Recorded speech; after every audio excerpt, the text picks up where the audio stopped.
Vanuatu has hit out at aid groups swarming the cyclone-ravaged Pacific nation over a lack of coordination, which it said cost precious time getting help to those in need, while warning food will run out in a week. Relief agencies have been battling logistical challenges in the sprawling archipelago with a lack of landing strips and deep water ports hampering their efforts to reach distant islands and get a better grip on the full scale of the disaster. They continue to paint a bleak picture, detailing large-scale property and crop destruction, and an urgent need for clean water, medical supplies, tents, bedding, and hygiene kits. Aid finally reached the badly hit island of Tanna on Wednesday, 5 days after Severe Cyclone Pam roared ashore on Friday night, but many of the 80 islands that make up Vanuatu remain without help. National Disaster Committee Deputy Chair Benjamin Shing said while the country appreciated the aid, the initial response could have been handled better with many groups and NGOs working on their own rather than in cooperation with the government. I do apologize, but I have to state the facts. We have seen this time and time again, he said at a briefing late Wednesday in the capital Port Vila. In nearly every country in the world where they go and they have their own operational systems, they have their own networks and they refuse to conform to government directives. We had to spend the first 3 days trying to get some form of coordination in place. That was much precious time that could have been spent doing the assessments instead. Oxfam Country Director in Port Vila Colin Collett Van Ruyen denied any disorganization.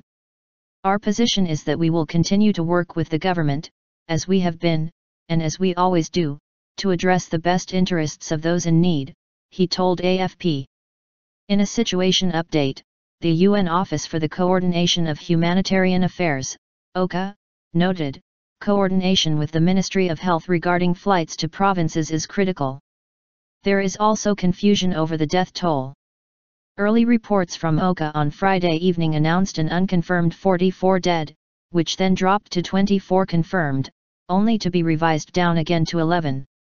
The Vanuatu government said in fact only 7 people were confirmed dead and that the 4 others were patients already in hospitals whose deaths were not directly related to the storm.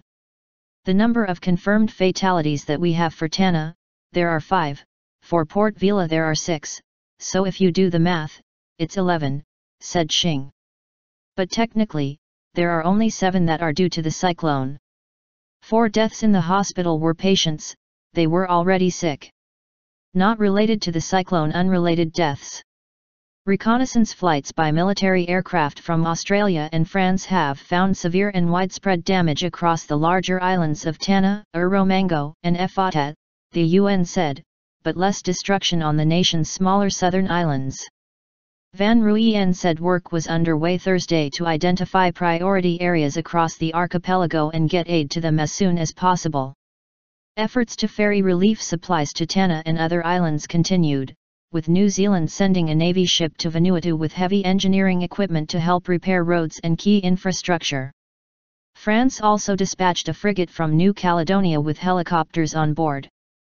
Agriculture Minister David Tosol warned the struggling subsistence-based country needed rice, biscuits, seeds, tinned protein, and cash to help ship them in. He said bananas and other fruit trees had been destroyed, leafy vegetables devastated and staple root crops irreparably damaged, with limited supplies of imported food. In short, our agricultural experts estimate that Vanuatu's people will run out of food in less than 1 week, he said.